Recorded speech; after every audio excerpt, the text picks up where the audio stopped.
Hola, mi nombre es Itlalik Madariaga y hoy les voy a presentar cómo se estableció el Estado Islámico. La clase pasada hablábamos de lo que era a lo que se le llamaba Medio Oriente y cómo se iba a establecer para nosotros este estudio. Y también veíamos la teoría del pensamiento complejo, que es una de las tantas teorías que pueden ayudar a explicar muchas de las cosas que están pasando en esta zona.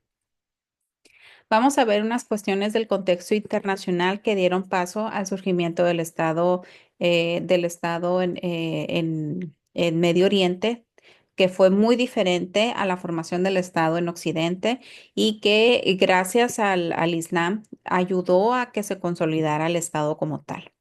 Vamos a ver el desarrollo sociopolítico interno, cómo comenzaron a racionalizar la religión y cómo fue propagándose el Islam hacia los imperios en aquellos momentos. Y bueno, para comenzar podemos hablar que la primera comunidad islámica fue la Medina.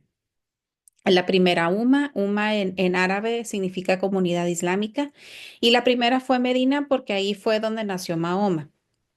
Entonces ahí fue donde comenzó este profeta a dar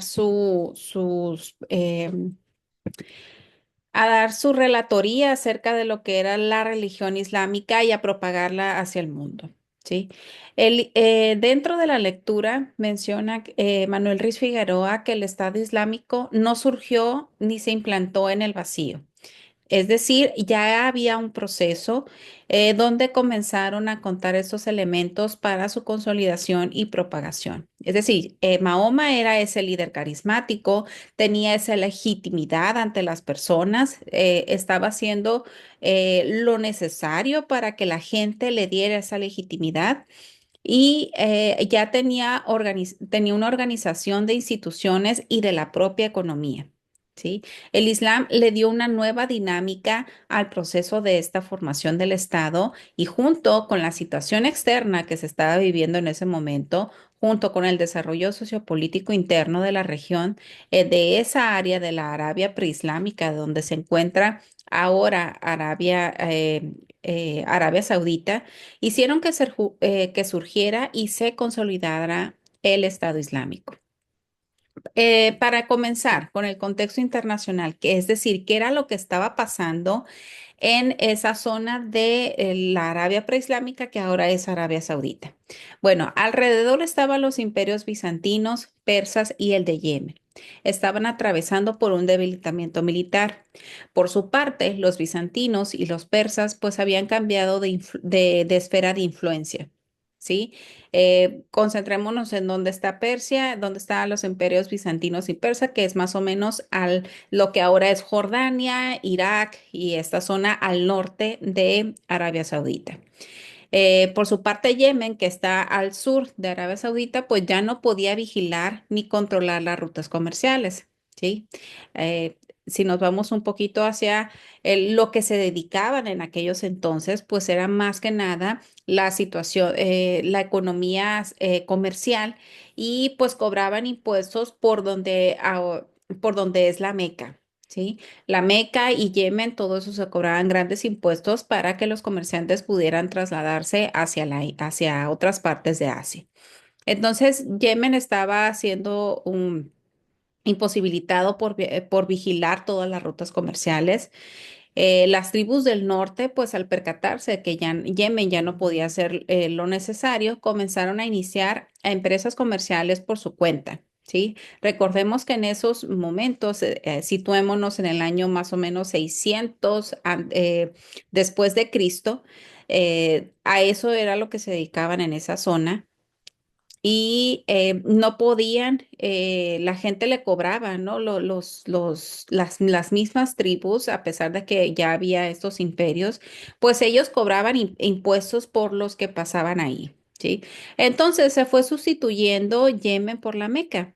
Los imperios persas y bizantinos había continuas luchas entre ellos, ya se habían cansado. Recordemos que es dinero al final de cuentas, y muchas veces en las grandes guerras también se ven debilitados por la continua lucha que hay entre otros imperios. ¿Sí? Entonces, esto también pasó en esta zona, ¿no? Con los imperios bizantinos y los persas, de tal forma que corrieron peligros y se presentaba una fuerza externa poderosa ya más imposibilitados de que poder atacarlas. Además, el control de las rutas comerciales que cruzaban por la península estaban cambiando. Es decir, por la mitad más o menos de lo que ahorita es Arabia Saudita, pues es desierto prácticamente. Entonces trataban de rodear toda la parte de Arabia Saudita y pasar por Yemen para poder salir. Entonces era peligroso en aquellos momentos pasar por el desierto porque no solamente se enfrentaban a estas grandes temperaturas del desierto, sino que había otras tribus que no eran controladas por algunos de los imperios. ¿Sí? Entonces, se encontraban ante la impenetrabilidad del desierto y el ejército beduino que era muy salvaje para ellos siendo considerados, ¿no? Este es un pequeño mapa para que nos podamos imaginar, ¿sí? Aquí, donde es la Meca, pues las rutas comerciales son estas líneas trazadas en azul. ¿Sí? Entonces, lo más normal y lo más barato que se hacía en ese momento, pues era pasar por Egipto, que era más o menos la ruta del río Nilo, pasaban por el Mar Rojo, pasaban por la Meca y bajaban hacia Yemen. Pero esta ruta de pasar por dentro del imperio de Arabia, muchas veces era muy difícil de penetrar por él, ¿sí? Pero pues si se fijan, es más rápido pasar por aquí que pasar por acá. Entonces, el que pudieran cruzar por esta zona, em, pues ya aquí en la región del Yemen ya no podían cobrar, ¿sí? Entonces, había otras rutas comerciales, obviamente, ¿sí? Que es la parte de los imperios, del imperio persa sasánida, ¿sí? Del Imperio Bizantino, que eran otras rutas por acá, pero la más rápida y la más barata, se pudiera decir, era esta zona. Sí, pero como estaban en pleito con estas dos, y hay veces que se peleaba este persa con esta zona, pues era difícil. Entonces lo que buscaban era poder cruzar por aquí. Medina es otra de las ciudades espirituales más importantes. Medina, porque aquí nació Mahoma. La Meca es otra ciudad sagrada para todos los islámicos. Pero como aquí nació y primero no lo dejaron entrar acá, esta fue la primera ¿sí? La primera comunidad islámica. Y bueno, internamente, ¿qué era lo que estaba pasando? Sí, a la Arabia preislámica sí se encaminaba hacia la formación de un Estado, es decir, tenían sus actividades económicas, había una cierta conformación de instituciones donde había ejército, ya decíamos que cobraban impuestos, había estas actividades bien distribuidas, pero se vio interrumpido por la irrupción del Islam. ¿Sí? Las ideas esenciales del Islam no formaban parte del patrimonio de la Arabia preislámica, pero en un primer momento sí fueron aceptadas de una manera voluntaria como una revelación de Dios único hecho a su enviado de Mahoma. ¿Sí? De aquí en adelante van a empezar a ver de diferentes formas el nombre de Mahoma, Mohammed, Mahoma, entonces vienen de diferentes formas dependiendo si está escrito en inglés, en español o en árabe, ¿sí? Pero es la misma persona. En cuanto a la cultura, pues vemos que hay mecanismos ideados, aceptados por una sociedad para autodomesticarse y gobernarse. Había sistemas más o menos complejos entre creencias, valores, técnicas, organización social, económica, religiosa. Es decir, antes de que llegara el Islam, existía el politeísmo en toda esta zona. Sí, entonces cada tribu pues, le pudiera, a lo mejor le rezaba al dios de la luna, al dios del agua y al que ustedes gusten, ¿sí? Pero era politeísta. Se sabía que del lado de lo que es Palestina, pues estaba la religión judía, que también estaba la cristiana, ¿sí? Porque el Islam es la tercera religión monoteísta más grande que existe y la tercera que llegó. ¿Sí? Primero fue la judía, después fue la cristiana y más adelante llegó el Islam. Entonces, esta religión sí aportó un reconocimiento de una autoridad y de un mínimo de reglas para regular la conducta social. ¿sí? Porque ustedes en algún momento se han ido a algún catecismo o en algún momento que han ido a alguna iglesia, te dicen cómo comportarte con el prójimo. No matarás, no robarás, estas reglas que te dicen cómo actuar con las demás personas para que te puedas ir en algún momento al cielo. ¿Sí? Entonces, de alguna manera la religión, el que no le estuviera rezando a tantos santos y el que no le rezaras a tantos dioses, pues de alguna manera sí aportó este reconocimiento a una autoridad y a un líder que sí veías, ¿sí? No es la misma que le reces a tantos dioses y que no los veas y que un líder te esté diciendo qué sí que hacer y cómo sí tiene esa legitimidad porque está ayudando a los que lo están siguiendo, ¿sale? Dentro de la lectura menciona a Gordon Child, donde dice que consideran como fundamentales los fenómenos de la estratificación social y la institucionalización de la autoridad política, porque gracias a que se pudieron consolidar estas normas, de alguna manera cada una de las personas pues había que hacer. Tenía cada quien su tarea y sus obligaciones dentro de cada una de las sociedades. Había problemas, ¿no? Estábamos hablando de lo que había al interior, ¿sí? La conjunción del Estado y de la religión sí le estaba haciendo falta a Arabia, ¿sí? No tenían un aparato ideológico ni una verdadera religión universal para legitimar el Estado naciente de los Quraysh.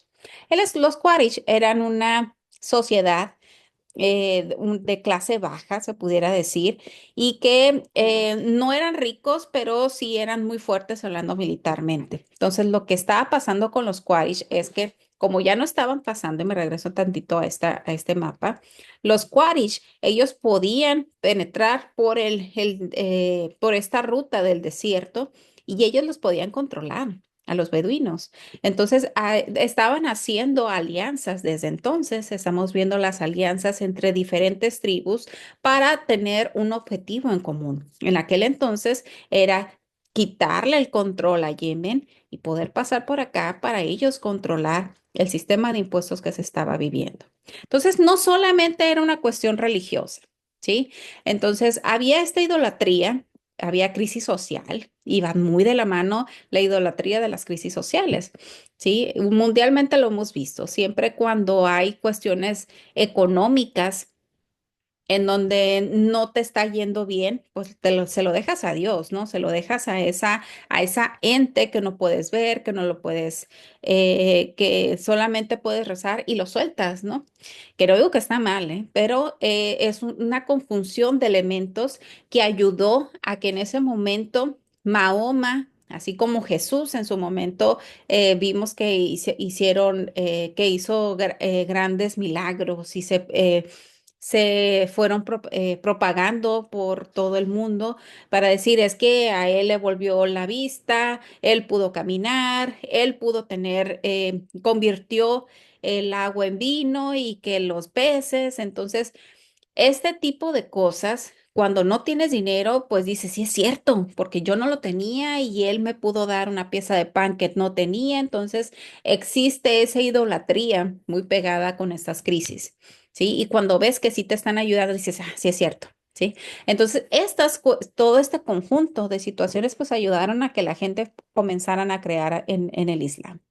Y luego la estrechez del tribalismo. ¿Qué es lo que estaba pasando? Pues todas esas tribus porque en Medio Oriente existen varias tribus, así como en su momento, y aquí lo vemos también, ¿no? Existen los mayas, existen al norte están los lloremes, entonces, pero están los aztecas, los toltecas y los que ustedes gusten, ¿no? Entonces, son varias tribus, cada una puede rezarle a lo mejor a cosas diferentes, cosas iguales, pero cada quien tiene su organización al interior. ¿Sí? Y ellos le van a rezar y van a hacer lo que, a como ellos estén organizados. Pero si ellos dejan de lado estas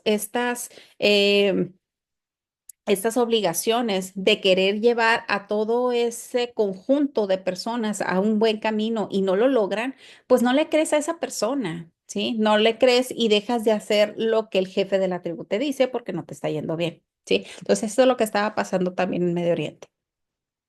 Y la ética hedonista, ¿no? Ya se estaba Era muy fuerte, pues está muy cerca también el pueblo judío. Entonces se hablaba mucho porque en la religión islámica se acepta lo que dijo Abraham, lo que dijo Jesús, entonces se cree todo esto y existe dentro del Corán todas estas éticas y cosas que se estaban viviendo en las otras religiones monoteístas.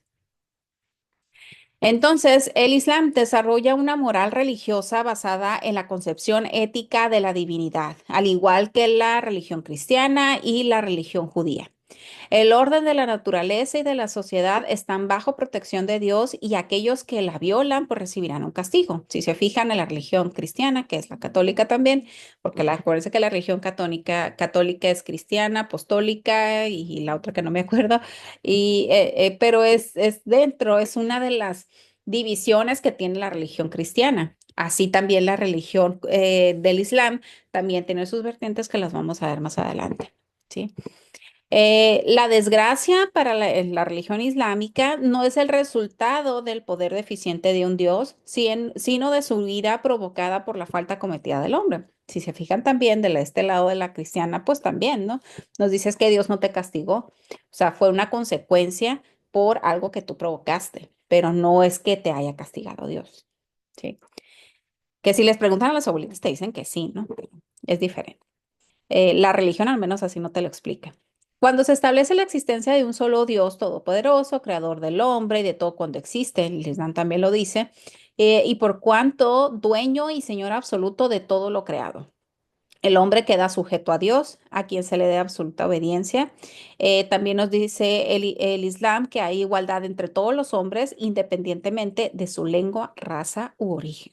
¿Sí? Y hace ratito habíamos hablado de que en la península preislámica había varias tribus. ¿Sí? Entonces, casi siempre las tribus es, yo me junto con esta tribu y no soy de la otra tribu, yo pertenezco a esta tribu. ¿Sí? Entonces, imagínense que alguien de esta tribu no está feliz con la situación que se está viviendo porque, por lo que ustedes gusten, ¿no? Me vio feo el vecino, no me quiso dar o abusó de la ración de comida, la razón que ustedes gusten.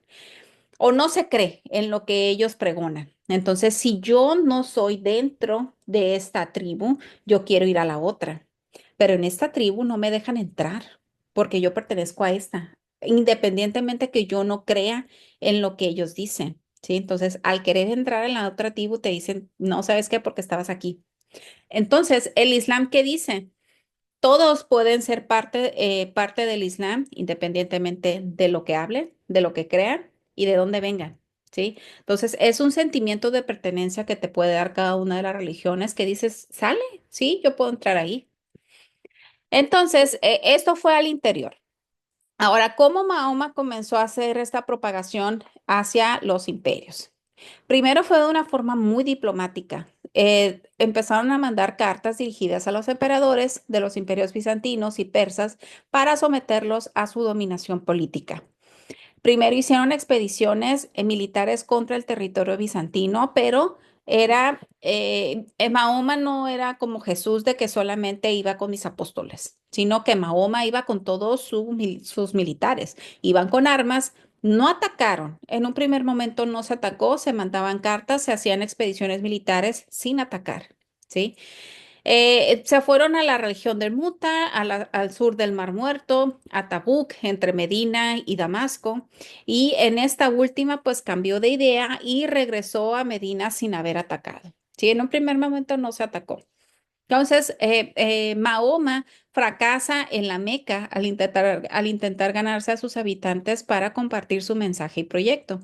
Los Quraysh no quisieron arriesgar las ganancias seguras que estaban recibiendo y las enseñanzas de Mahoma les parecían fábulas. Sí, como en aquel momento también que Jesús hablaba y estas profecías que se daban por muchos lugares, decían, no, es que ese es un farsante, ¿sí? Así también de Mahoma. Entonces, al principio, Mahoma solamente les mostraba esta bondad que tenía Alá. Alá es lo equivalente a Dios, ¿sí? Mahoma es lo equivalente a Jesús, para que tengamos esta idea sobre cómo entender la religión islámica. Bueno, Mahoma mostraba esta bondad de Alá para con la Meca. Y la Meca, hagan de cuenta que es como el Vaticano, una cosa así, ¿sale?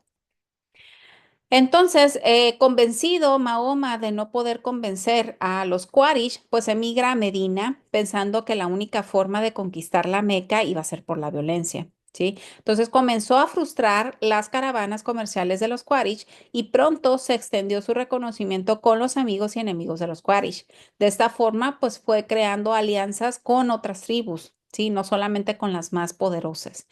De tal forma que en el año 628 después de Cristo, Mahoma relató que había tenido un sueño en el cual un personaje sobrenatural le encargaba las llaves de la cava. La cava es un cuadro que existe en la Meca. Es un lugar sagrado. Desde antes que llegara Mahoma ya estaba, pero después con la llegada del Islam se empezaron a poner versículos alrededor de la cava con letras en árabe y en oro, y cada cierto tiempo se está cambiando estos versículos, ¿sí? Entonces, esto creó, creó una alarma en Medina porque pensaron que se iba a atacar, ¿sí? O sea, es como las noticias que dices que a Trump no le gusta que los migrantes estén yendo hacia Estados Unidos. Entonces, ya lo ves como cierta amenaza de que algo va a ser. Una cosa así allá, pensaron que iban a atacar. Entonces Mahoma anuncia que iría a la Meca en son de paz, sin embargo, pues se alarmaron, porque Mahoma cuando iba con todos sus militares. Es como cuando vemos al emperador de Corea del Norte y hace este desfile de su poder militar.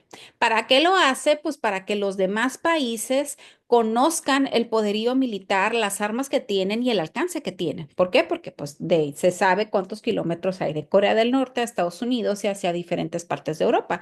Y más o menos hacen sus cálculos y dicen, pues me puede atacar en algún momento, ¿no? Entonces, una cosa sí.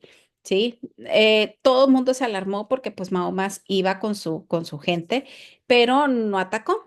Llegaron a un acuerdo, ¿sí? Entonces, este tratado de Udavilla fue muy importante. Es el hecho de que haya pactado con las personas que tenían mayor influencia, mayor poderío, equivale a reconocerlo como igual. Y esas fueron de las grandes ganancias políticas que podían esperar, a pesar de que las negociaciones resultaran desfavorables a los ojos de toda la comunidad islámica. ¿Sí? Este tratado ocasionó el aumento del prestigio del profeta. ¿Por qué? Porque fue catalogado como igual. El hecho que tú puedas negociar con otras personas, te están catalogando como igual.